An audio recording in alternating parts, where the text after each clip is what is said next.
Nuremberg, octubre de 1946. Los principales dignatarios del régimen nazi que seguían con vida fueron juzgados durante 10 meses al sur de Alemania en un único juicio. El juicio de Nuremberg. En ese proceso también fue juzgado Hjalmar Schacht. Estuvo entre los dignatarios del Tercer Reich que fueron juzgados en Nuremberg. Juzgado por ser un hombre providencial en la reconstrucción de Alemania, Schacht acompañó a Adolf Hitler en el ascenso al poder. Peor aún, manipulado por el dictador, ayudó al Tercer Reich a convertirse en un monstruo sediento de sangre. Le dio cierta reputación a Hitler. De alguna manera, eso lo hacía culpable. Sin embargo, contra todo pronóstico, Hjalmar Schacht fue absuelto. Schacht fue absuelto en el juicio de Nuremberg porque no fue posible demostrar su culpabilidad en la preparación de la Segunda Guerra Mundial y porque no cometió ningún crimen contra la humanidad. Para seguir esta historia, obtuvimos una autorización excepcional para entrar en el centro de los archivos militares del Estado ruso. Entre estos estantes, donde no ha entrado ninguna cámara, están los momentos del destino de Hjalmar Schacht, un destino perfectamente calculado. Porque el banquero del diablo lo había previsto todo. Su único error fue una reunión con un hombre aún más decidido que él.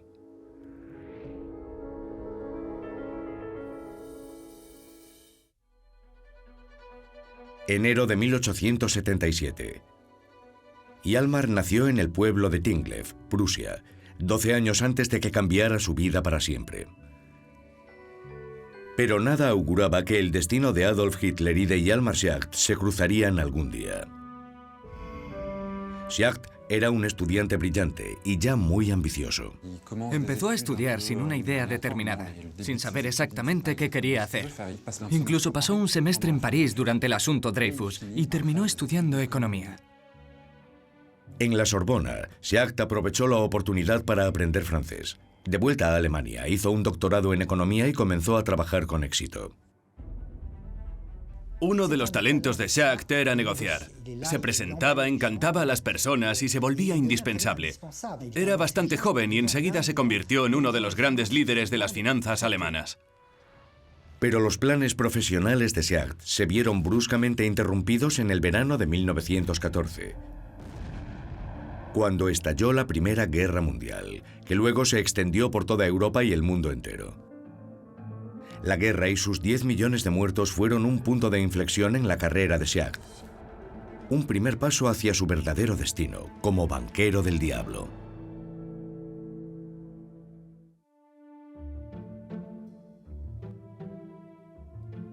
Octubre de 1914.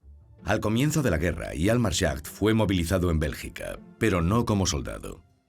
El país estaba ocupado por los alemanes y la economía había colapsado, y se pidió a Schacht que restaurara el sistema económico. Y fue su primer golpe genial. Bélgica tuvo que pagar durante su propia ocupación. Schacht fue uno de los llamados a organizarlo y su misión era reducir la inflación. Fue una especie de laboratorio para su futuro en el Banco Central alemán. Ya era conocido por sus habilidades como banquero y puso en funcionamiento una estrategia para reactivar la economía belga. Y funcionó. La Bélgica ocupada salió de la ruina. De regreso a Alemania, Schacht aceptó un puesto en el Banco Nacional y se introdujo en las redes políticas. Tuvo contactos con el mundo político, incluso antes de la guerra, durante la guerra y después de la guerra. Pero esos contactos no lo situaron en la extrema derecha. Era un oportunista ambicioso que creó una red de contactos para poder triunfar.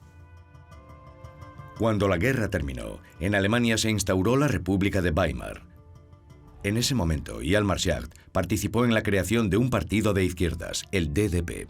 Fue cofundador del partido DDP, Deutsche Demokratische Partei, que era la expresión del liberalismo de izquierdas.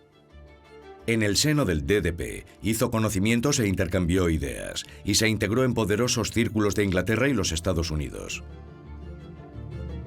Pero ¿cómo podía Schacht renegar de sus convicciones hasta el punto de unirse al autor de mi lucha, Adolf Hitler? Para entenderlo, hay que conocer la verdadera personalidad de Schacht, una mezcla de ambición y autoestima desmesuradas. Era una especie de pequeño dictador de la economía.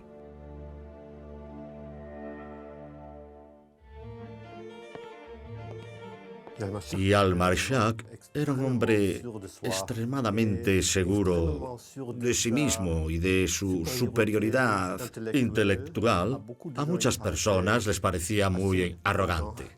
Era un hombre muy inteligente y se sabía muy inteligente. Sabía que era muy superior a los demás y se lo hacía saber a todo el mundo. Y eso era algo que le hacía quedar bastante mal. Era altivo, no se retractaba de sus ideas. Schacht estaba convencido de que siempre tenía razón, pero era brillante y apreciado por su cultura.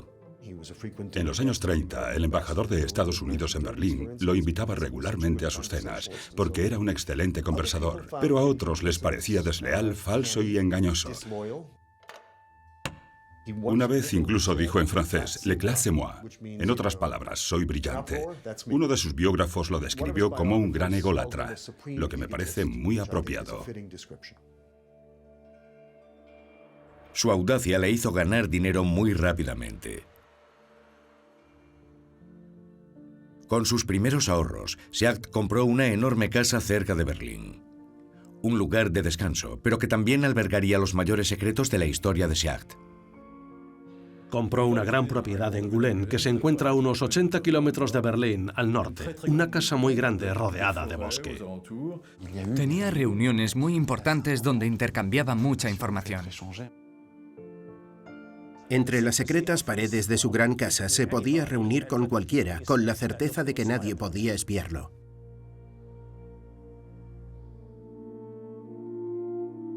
Pero a principios de la década de 1920, en una Alemania destruida, Al-Marshaq quiso acelerar su ascenso social a toda costa. Schacht no era un hombre que buscara la riqueza. Ya la poseía, había ganado mucho dinero con su negocio bancario. Lo que le interesaba era el poder. Ejercer el poder económico y luego enderezar Alemania. Un hombre le daría pronto la oportunidad de alcanzar su sueño. Adolf Hitler.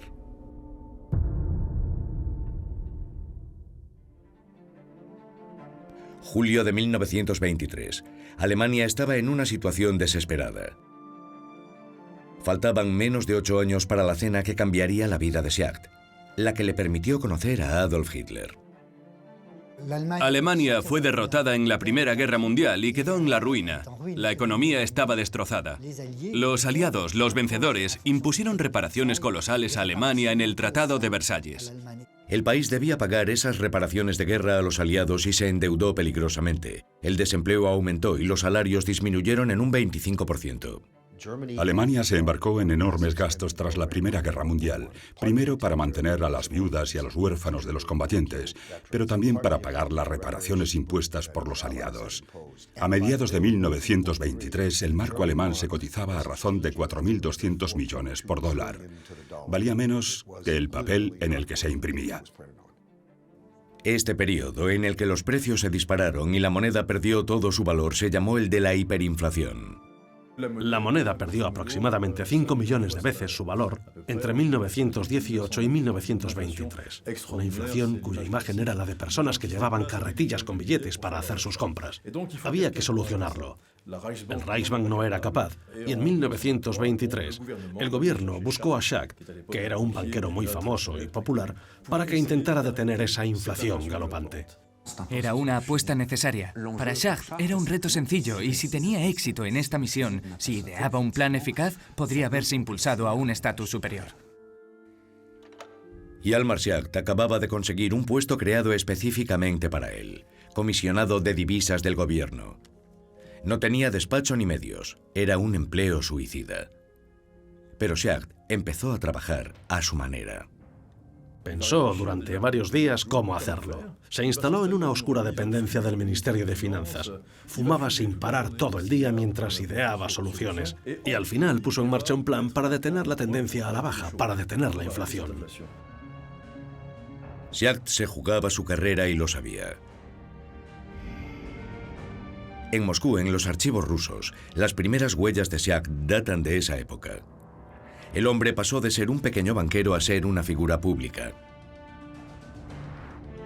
Al mismo tiempo, otro hombre intentaba pasar a ser el centro de atención en Alemania, aprovechándose de la ira que aumentaba entre la población. En 1923, Adolf Hitler era una figura política marginal. Dirigía un partido con base en Baviera, al sur del país, que contaba con unos 50.000 miembros en ese momento. Soñaba con imitar a Mussolini, que había dirigido la Marcha de Roma en Italia, para obligar al gobierno a darle un puesto clave. Schacht aplicó sus ideas para poner fin al fracaso del sistema económico. Fue su primer golpe de ingenio y su primer objetivo fue detener una tendencia que durante 4 años nadie había conseguido. En unas pocas semanas, la inflación pasó de ser de más del 1000% mensual a solo un 15%. ¿Qué hubiera pasado si Schacht no hubiera tenido éxito? Nadie puede saberlo. Pero su estrategia para reducir la inflación fue clave en la historia de la República de Weimar, y eso le hizo muy popular.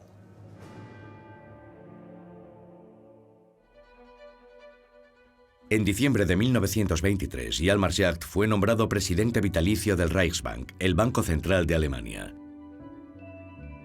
Cambió el destino del país y renegoció el monto de las reparaciones de guerra. Se presentaba a sí mismo como Salvador y estableció el famoso Rentenmark, la nueva moneda que permitiría detener por completo la inflación y marcaría el comienzo de un relativo periodo de estabilidad y expansión de la economía alemana. Sin embargo, Schacht apoyaba cada vez menos la forma en que el país era administrado por el nuevo canciller Heinrich Brüning. Y después de 7 años al frente del Reichsbank, dejó su puesto. Pensó que el gobierno alemán no se esforzaba por reducir la carga de las reparaciones de guerra, y su oposición a la política de reparaciones del Estado fue la base de su naciente asociación con Hitler. Despreciaba al canciller Brüning, a quien consideraba un incompetente, y decía que no podía trabajar con un hombre así, pero en lugar de discutir, prefirió irse. Fue entonces cuando Schacht cambió de cara. Abandonó su partido de izquierdas para unirse a las ideas de un movimiento más oscuro, el nacionalsocialismo. Schacht fue uno de los muchos políticos, industriales y banqueros que en la década de 1920 se pasaron del liberalismo al nacionalismo liberal e incluso a partidos fascistas en los años siguientes. Ello se debía a la desilusión que provocó la República de Weimar. En 1930 se puso en contacto con Göring, lo que no es sorprendente, porque Göring, que era un líder nazi desde el principio y del círculo cercano a Hitler, se creía inteligente, y decía serlo. Fue él a quien Hitler envió para seducir a las élites tradicionalistas. Schacht tenía dudas, pero tuvo que irse unas semanas al extranjero. El viaje sería decisivo. Schacht fue invitado a un viaje para dar unas conferencias en Estados Unidos, y en el barco en que viajaba leyó Mi lucha. Lo que me intrigó durante mi investigación fue lo que vio en Mi lucha, la obra de un patriota, no la de un racista. En las elecciones de septiembre de 1930, el partido nazi alcanzó su primer éxito en las urnas. Entonces empezó el acercamiento entre los dos hombres.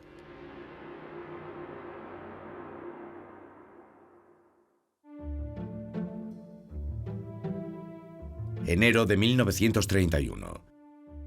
Unos meses antes, Hermann Göring había sido seducido por las ideas de Hjalmar Schacht.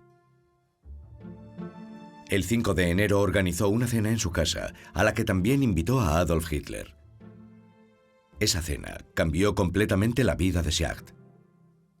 El ambiente era distendido, y el banquero escuchaba las proposiciones del futuro dictador. Schacht estaba fascinado por la personalidad y el carisma de Hitler. Schacht pensó que Hitler era el líder que Alemania necesitaba y merecía. Hitler tenía una gran facilidad de palabra. Hablaba y Schacht le escuchaba.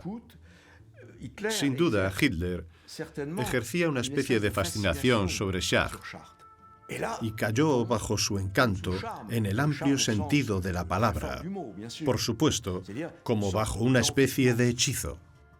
El banquero estaba como hipnotizado, y sin embargo, el programa económico del Führer no le gustaba en absoluto. Schacht no estaba nada convencido con el programa, pero se dijo a sí mismo que Hitler en cierto modo se parecía a él, pues era un hombre muy decidido, que tenía ideas, que quería que se aplicaran al precio que fuera, y desgraciadamente eso le impulsó a unirse a Adolf Hitler. Hitler necesitaba a Schacht. Necesita un Schacht. Necesitaba a alguien para implementar una estabilización de la economía. Y no olvidemos la difícil situación de la economía alemana con una enorme tasa de desempleo. De vuelta a casa, el banquero reflexionó. Su esposa, Louise, fascinada por el futuro dictador, acabó convenciéndole. Schacht se decidió y siguió al Führer hasta el final.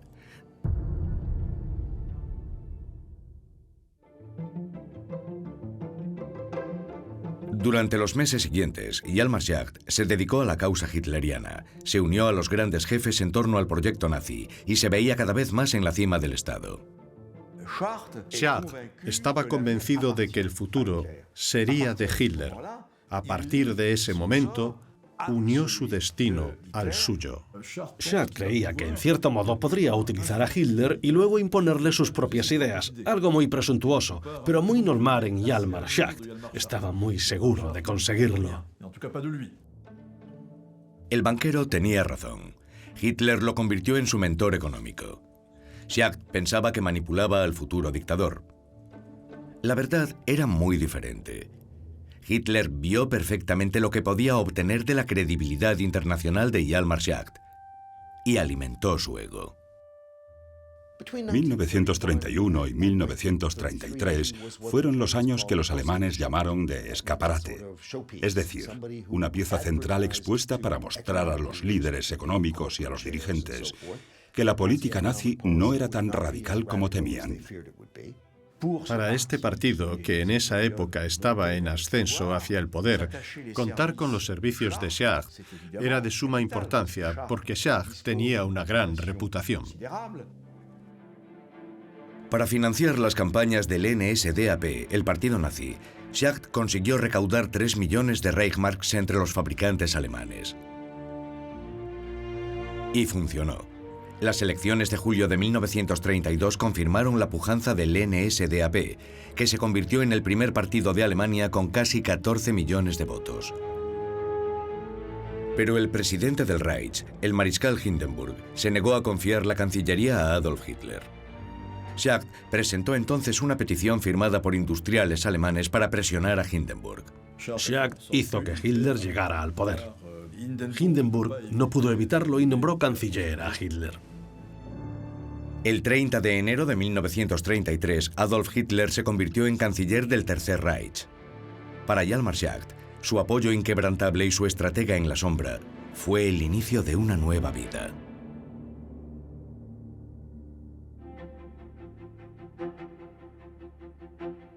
Marzo de 1933. Hitler llevaba unas semanas al frente de Alemania. La crisis económica que sufría el país era insalvable. Schacht aún no tenía una función en el Reich. Entonces el dictador le ofreció un puesto que ya había ocupado. Presidente del Banco Central. El banquero del diablo aceptó.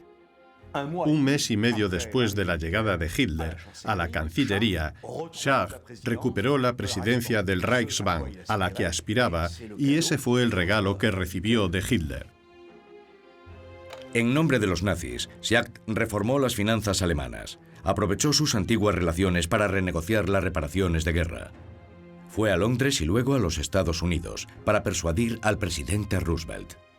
Inspiraba confianza y tranquilizó a quienes tenían miedo del radicalismo de los nazis. Desde el principio, Schacht y los nazis se usaron mutuamente para compartir intereses comunes. En junio de 1934, la deuda alemana fue suspendida, pero el banquero soñaba con otra posición aún más prestigiosa, la de ministro de Economía, cargo que ostentaba Kurt Schmidt. La disputa con Schmidt, el ministro de Economía, que estaba a favor de un mayor consumo en Alemania, culminó entre mayo y junio. Schacht hizo todo lo posible por poner en evidencia a Schmidt y desacreditarlo. Contra todo pronóstico, Hitler despidió a Schmidt y nombró a Hjalmar Schacht en su lugar. Hitler le habló con toda claridad. Schacht, hay que conseguir que el pueblo alemán vuelva a trabajar. Schacht ya no podía ignorar la dictadura que preparaba Adolf Hitler, porque un evento acababa de sellar el destino de Alemania.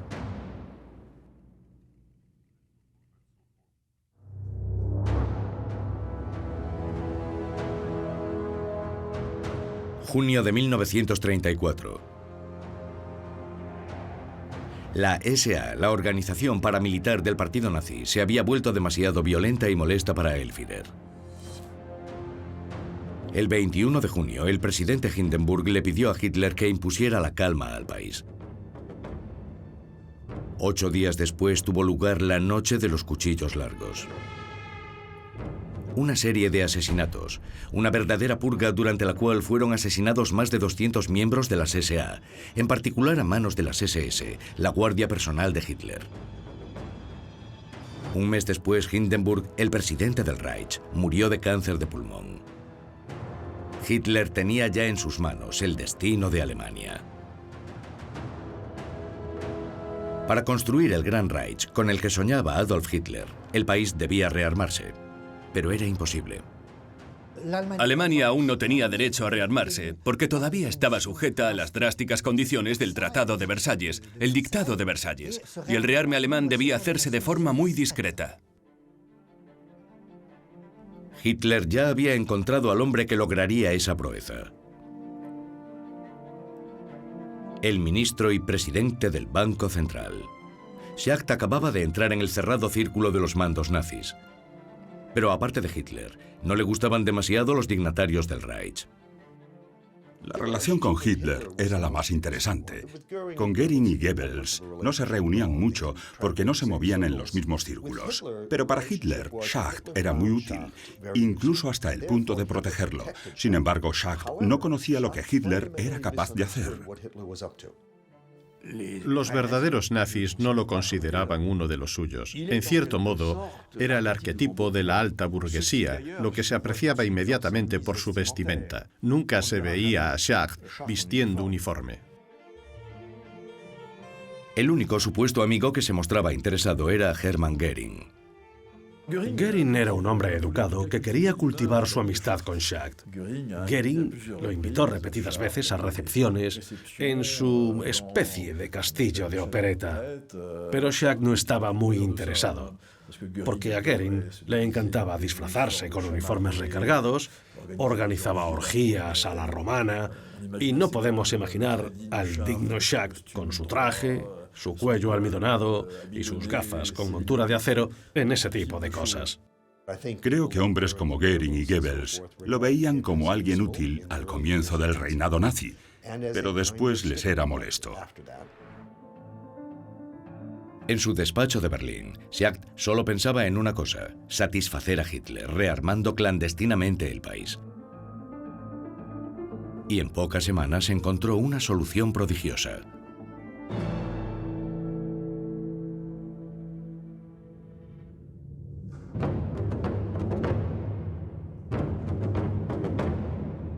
Para financiar su ejército y reanimar la industria armamentística, Hitler debía engañar a los aliados. El Tratado de Versalles limitaba el ejército alemán a 100.000 hombres, pero Hitler había previsto que con el tiempo la resistencia de las democracias occidentales se relajaría. Pero también necesitaba dinero, mucho dinero, y las arcas estaban vacías. Hitler y las élites nazis sabían muy bien cómo rearmar Alemania. La industria seguía allí, pero lo que no sabían era cómo financiar el rearme. ¿Cómo garantizar el rearme sin que se supiera a nivel internacional, ocultándolo con dispositivos financieros y monetarios? Schacht participó en esa ocultación, y ese fue el papel más importante que desempeñó mientras estuvo en el Tercer Reich. El banquero del diablo desarrolló un sistema increíblemente ingenioso. Una especie de moneda paralela emitida por una empresa privada y garantizada por el Estado, los bonos MEFO. La empresa que emitió los cupones llamados bonos MEFO era una pantalla. Y esos bonos de 12 a 13 billones de Reichsmarks servirían como pago a las industrias y empresas involucradas en el rearme. Los bonos MEFO atrajeron a los inversores porque ofrecían intereses. Todos los querían y las arcas estatales se llenaron. El Reich pudo pagar la fabricación de armas, blindados y municiones. La ironía de la historia es que incluso los grandes industriales estadounidenses invirtieron en Alemania, como la General Motors e incluso Prescott Bush, el padre de un futuro presidente estadounidense. Schacht se aseguró de que ese dinero solo se utilizara para el rearme y para las industrias, para la compra de materias primas. Estas medidas tenían la intención de hacer que Alemania fuera autosuficiente, pero también para ser más independiente en cuestión de importación de materias primas y estar preparada para la guerra. Con el éxito de los bonos MEFO, las empresas empezaron a contratar y Alemania estaba llegando al pleno empleo. Una vez más, Schacht había tenido éxito. Pero al convertirse en el hombre clave del rearme de Alemania, ya no podía ignorar que su país se preparaba para una guerra. Hablaba frecuentemente con Hitler, así que tenía que estar al tanto de lo que estaba ocurriendo. Schacht sabía desde el principio que los nazis planeaban armar al país en grandes proporciones. Sin embargo, en 1945, Schacht negó cualquier participación, como indica este archivo inédito de los años 60.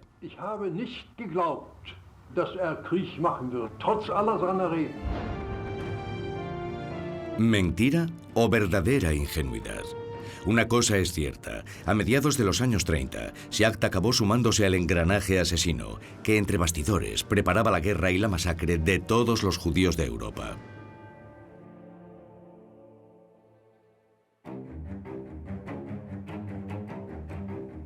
Septiembre de 1935. Con motivo del 7º Congreso Anual del Partido Nazi, las actas de las leyes de Nuremberg fueron adoptadas por unanimidad. Hitler reforzó así el proceso de excluir a los judíos de la sociedad alemana, y Hjalmar Schacht participó en algunos debates y se sumó a sus postulados. Schacht era antisemita, algo muy común en aquellos años. Había muchas publicaciones que hablaban de los judíos como del mal que afectaba a la sociedad. Y Schacht era como los demás. Schacht creía en un gran mito antisemita, el mito de la banca y de que los judíos controlaban la economía porque controlaban las finanzas. El banquero del diablo presenció la expoliación a los judíos, que perdieron sus negocios e industrias. Pero sus convicciones eran más moderadas por una razón muy precisa. Era consciente de la expoliación a los judíos alemanes entre 1933 y 1939 y estuvo de acuerdo en gran medida, pero advirtió a los nazis de que si lo hacían muy rápidamente, la economía alemana se vería afectada y quiso frenar el ritmo de expulsión de los judíos de la industria y del sistema bancario. Pero no estaba en desacuerdo con el proceso de expoliación. Sin embargo, Schacht no renunció a su puesto en el gobierno. Una investigación reciente demuestra que el banquero se benefició personalmente de la expoliación de los judíos de Alemania. Schacht aceptó participar en la expoliación de una conocida galería de arte en Múnich. Uno de sus amigos que conocía la galería pidió a Schacht que invirtiera dinero para hacerse cargo de este negocio judío. Una galería de arte comprada por una miseria a su propietario, un judío apresado por los nazis, y que luego se vendió a un precio exorbitante. Schacht siempre intentó ser considerado un político honesto y un banquero que separaba sus intereses personales y financieros. Pero la expoliación de esa galería de arte judía demuestra lo contrario. No tuvo reparos en aprovecharse de la situación y lo mantendría en secreto durante el resto de su vida.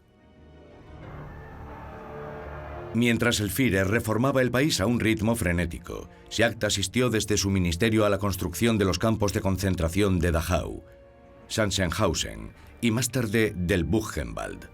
Pero a unos pocos meses de la terrible noche de los cristales rotos, un hombre a quien Schacht consideraba un amigo revertió su relación con Hitler.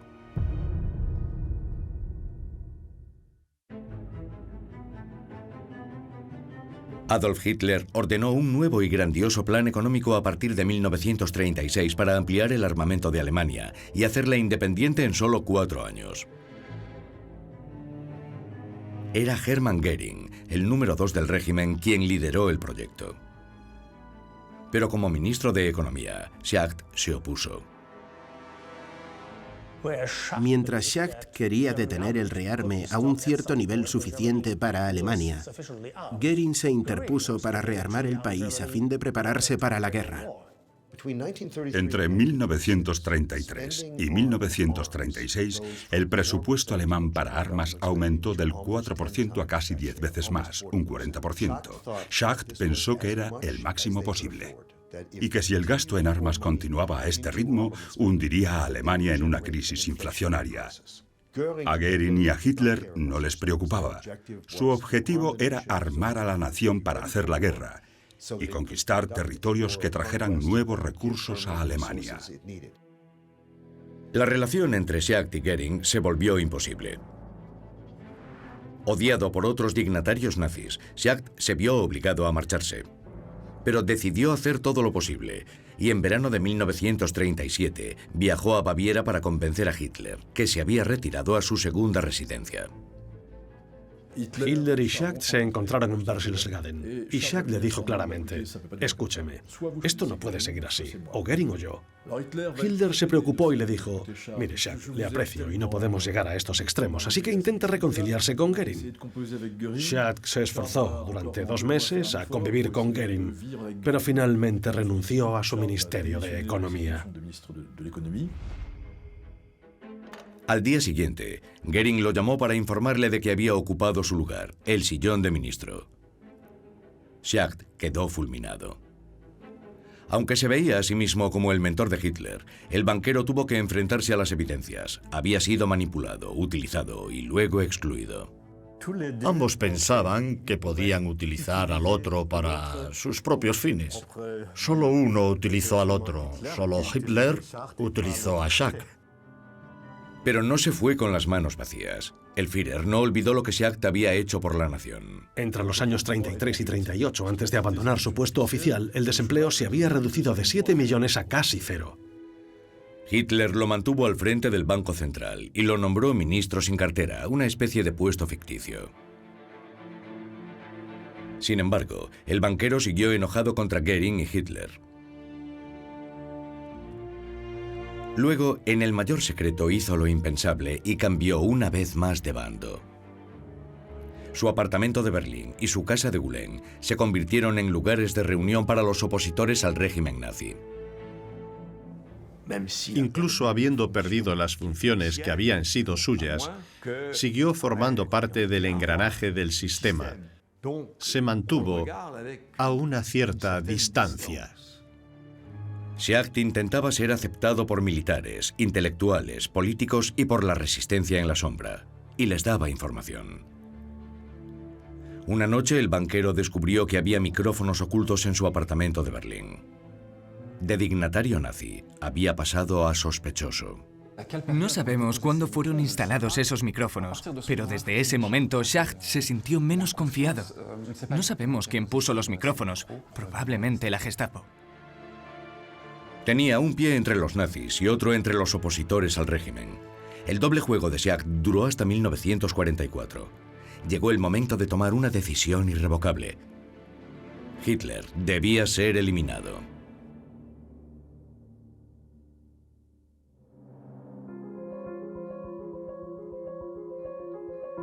Noviembre de 1938.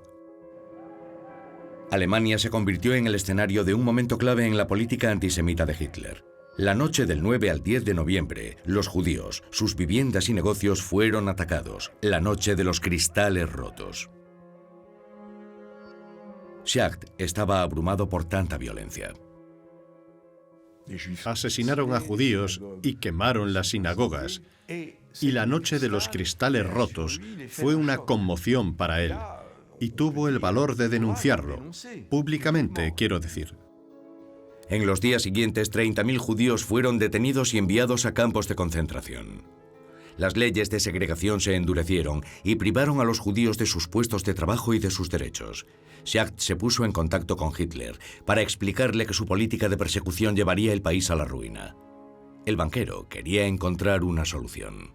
Fue a hablar con representantes de la comunidad judía e inglesa sobre qué hacer, pero no sirvió de nada. ¿Se esforzó al máximo? No lo sé. A finales de año, Adolf Hitler, molesto por la posición de Schacht, lo convocó a Berlín. Hitler no escuchó. Solo le pidió a Schacht que acudiera a su despacho y sin previo aviso lo despidió. Schacht no se lo esperaba. 1938 fue un punto de inflexión en la historia del Tercer Reich, porque Hitler se deshizo de toda una serie de dignatarios que representaban el ala conservadora del régimen. En enero de 1939, Schacht ya no tenía ningún poder en el organigrama nazi. Hitler lo excluyó del gobierno y luego del Banco Central, pero sorprendentemente conservó su título de ministro, algo sin valor. Para el banquero del diablo llegó el momento de encerrarse en su casa de Gülen. Descansaba, se ocupaba del jardín, pensaba e, impotente, asistía al caos de la Segunda Guerra Mundial.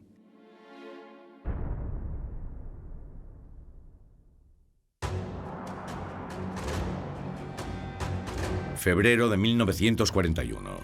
Alemania había invadido Polonia, luego Francia, y preparaba su ataque contra la Unión Soviética. Y Hjalmar Schacht ya no podía ignorar que la guerra también escondía uno de los peores crímenes de la historia contra la humanidad: el Holocausto. ¿Estaba al tanto del asesinato de judíos en Europa? Yo creo que sí, ya que la élite alemana lo sabía y la información circulaba, venía del este. Tenía amigos entre los oficiales y generales del ejército alemán. También era buen amigo de los opositores conservadores anti-Hitler.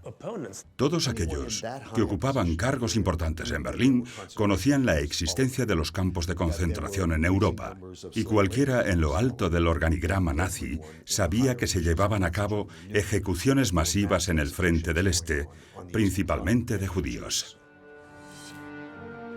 Aún así, Schacht mantenía relaciones con el dictador e incluso le informó de su deseo de volver a casarse tras la muerte de su primera esposa. Esta reunión tuvo lugar en febrero de 1941. Sería la última. Pero el vínculo especial entre los dos hombres salvó a Schacht de la muerte casi 4 años después.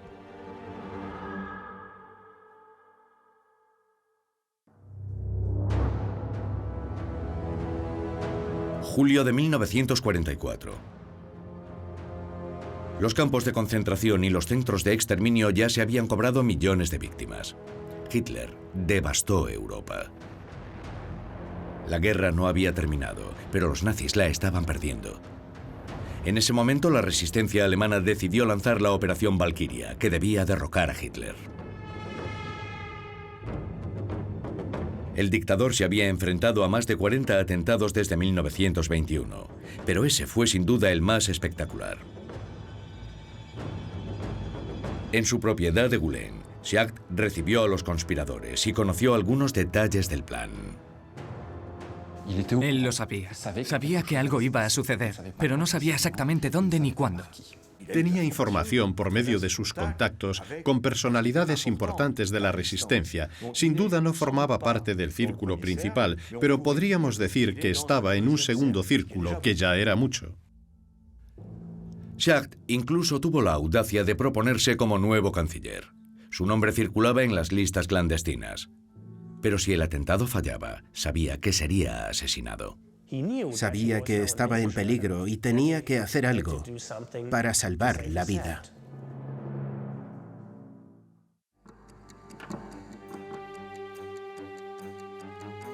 El 20 de julio de 1944, Hitler se encontraba en una de sus sedes, la Guarida del Lobo.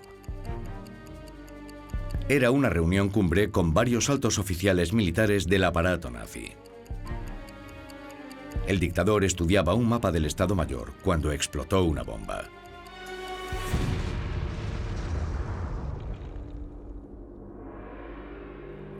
Hitler salió despedido y murieron 5 personas. Hitler tuvo mucha suerte y salió con vida del complot. Obviamente se puso furioso y la represión cayó sobre todo lo que en el país tuviera apariencia de oposición. Su venganza fue ilimitada. Adolf Hitler detuvo, torturó y asesinó a más de 7.000 opositores al régimen.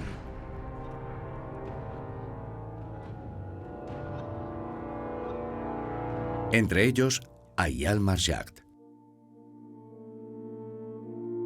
La mañana del 23 de julio, unos hombres llegaron a detener al banquero por orden de Hitler. Su casa de Gülen fue inspeccionada a fondo en busca de evidencias. No hace falta decir que no encontraron nada. Había eliminado todos los rastros de su implicación. Schacht tenía 67 años. Fue internado en un campo de concentración. Entonces empezó para él el episodio que describió como el más terrible de su vida. Vivió las penalidades de los prisioneros y se encontró con la mayoría de los conspiradores de la Operación Valkyria, que vio desaparecer porque esas personas fueron ejecutadas una tras otra. Nadie habló. Y afortunadamente para Schacht, su nombre no se encontró en los documentos de los principales conspiradores contra Hitler. Nada confirmó a la Gestapo que había sido uno de los conspiradores contra Hitler. El banquero del diablo estuvo en campos como Ravensbrück, Flossenbürg y Dachau. Sus antiguos amigos conspiradores fueron asesinados. Pero él no, porque Schacht era un prisionero especial de Hitler. Su vida nunca se vio amenazada. El último campamento al que lo llevaron fue liberado en abril de 1945 por los estadounidenses. Unos días después, Hitler se suicidó de un disparo en la cabeza junto a la mujer con la que acababa de casarse, Eva Braun. Schacht fue libre por fin. Él se creía libre. Es cierto que cuando su campo fue liberado se sintió muy feliz. Finalmente podía respirar tranquilo porque esperaba ser ejecutado. En ocasiones pensó que había llegado su fin. Pero el banquero estaba lejos de sospechar el resto de la historia. Fue interrogado por los estadounidenses durante varios días y estuvo encarcelado. Se presentó ante los jueces del juicio más sonado de la historia, el de los criminales de guerra nazis.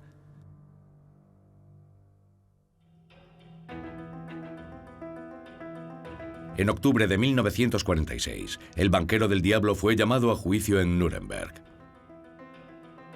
¿Cómo consiguió ser exonerado? Primero por su gran habilidad, ya que sabía exactamente qué podía admitir y qué debía negar.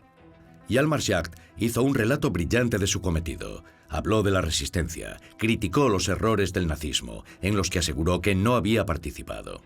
Cuando Schacht vio las grabaciones estadounidenses y soviéticas de los campos de exterminio, dijo que le habían conmocionado profundamente. El caso de Schacht provocó un debate entre los 4 jueces del tribunal de Nuremberg. Un inglés, un estadounidense, un francés y un soviético.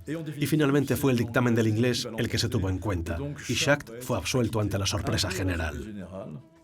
No olviden que era un negociador extraordinario y también logró presentarse a sí mismo de la manera más favorable. Su absolución causó una gran sorpresa, pero no demostró nada. Schacht quedó marcado de por vida. Hablaba muy poco de esa época. Para él fue una experiencia muy traumática en un cierto sentido. Después de Nuremberg, en Alemania hubo otros juicios contra los nazis y también quedó en libertad. Pero estaba arruinado y tuvo que abandonar su casa de Gülen. Fue totalmente absuelto de todos los cargos y pudo empezar una nueva vida. Ya era un anciano, tenía más de 70 años, pero a pesar de eso, tenía un futuro por delante.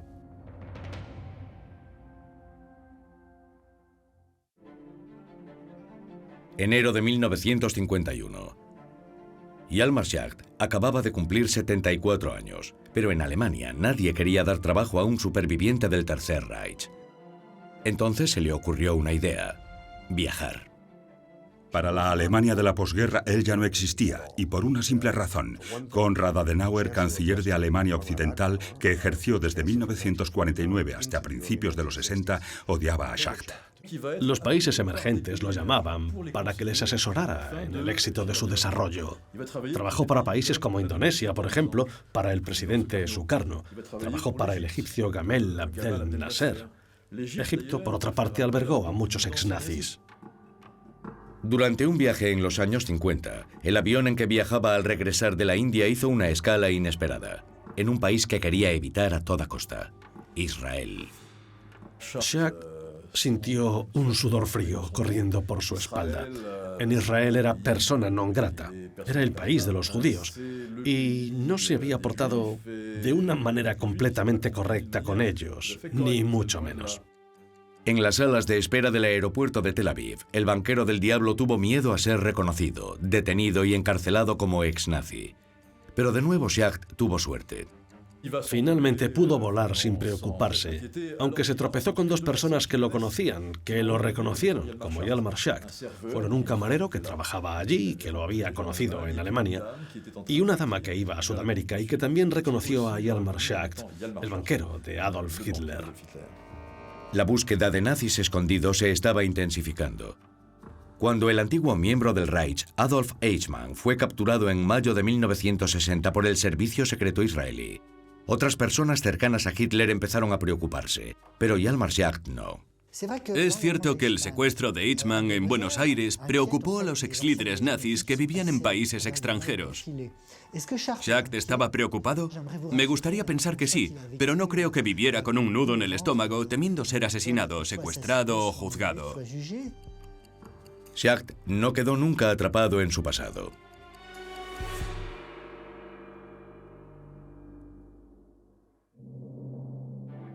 Junio de 1970.